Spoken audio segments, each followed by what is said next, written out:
Hello, what's up everyone, Vlad here, and boy did I wake up with a lot of comments from you friends regarding the Marvel's Avengers patch 133, and I really answered all of you guys because some players started to freak out regarding the Hulkbuster upgrade modules farming that was patched. Hence I decided to create this video to update you guys and share some very good news and some good news and well some other news.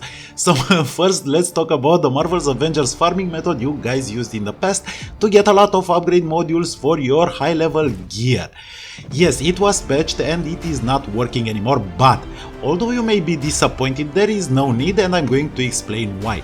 Because the latest Marvel's Avengers patch, even though it patched the farming method you guys loved, also made a major change. Most likely you'll notice it today. And this change, I have to say, it's really smart because developers also nerfed the amount of upgrade modules you'll need.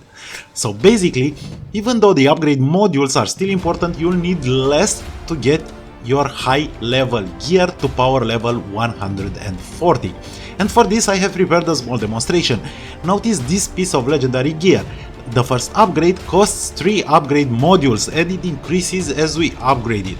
To finish the upgrade I needed exactly 77 modules, which is definitely a small amount compared to the 128 upgrade modules we needed in the past. And this is the very good news I wanted to share with you, especially because you guys watched my video in which I have explained why you should never fast power level your characters. And because of that video, hopefully you guys managed to save the upgrade modules. But let's assume you did not saw it, or you still need upgrade modules. Well, here comes the good news. Although patch 133 was released with a fix for the upgrade modules farm using the Hulkbuster, it did not fix the Polychoron farm, which is hilarious in my opinion, because not only you can still use it, but you will be able to farm Polychoron even faster. And that's not all, because if you remember again from my previous video on how to farm Polychoron in Marvel's Avengers, whenever you use that farming method, along with Polychoron you get DNA keys. This means that as long as you can farm DNA keys, you can farm DNA chests and thus modules. Yes, it is not as fast as the previous method obviously, but simple math tells us that with around 5 DNA keys you get simply while farming Polychoron, you'll be able to fully upgrade a piece of high level gear or legendary gear if you want, from 130 to 140.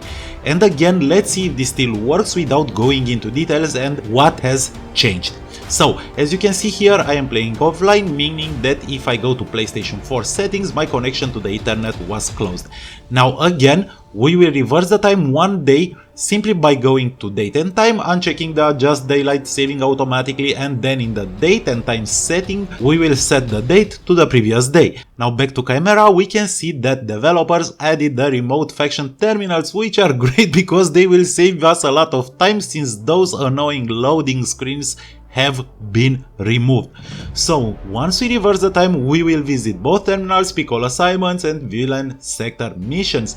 Let's do this again 2 more times, and as you can see, I ended up with a lot of assignments and villain sectors.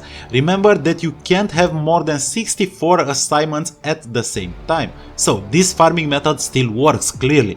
Now we will play a villain sector as usual on easy, and after we deal with Taskmaster here, we have a chance to get a DNA key from him, I didn't though, and another DNA key as guaranteed reward for completing the mission.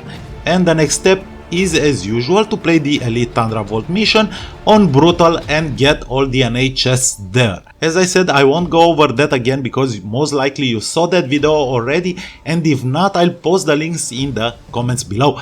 Now once we get all 4 DNA chests, we will end up with 60 modules from those alone, which is more or less the amount we spent to upgrade our legendary gear. So as you can see, we still have a valid method to farm upgrade modules post patch 133 in Marvel's Avengers, and because developers decreased the number of modules we needed to upgrade our gear, they actually made our job a lot easier. Nice, right?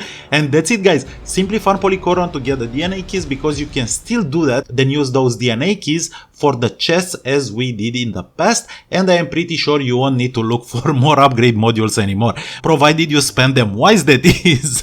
So I hope that as usual I managed to help you guys, and I also want to remind you that starting today videos on Marvel's Avengers will slow down a bit as I am getting ready for Watch Dogs Legion and a new video game I am really excited about that is going to be released in December. I will still upload more Marvel's Avengers guides, news and obviously farming methods, tips and tricks though, but for now we need to wait for the next content update. So stay safe, have fun, and I'll see you all soon.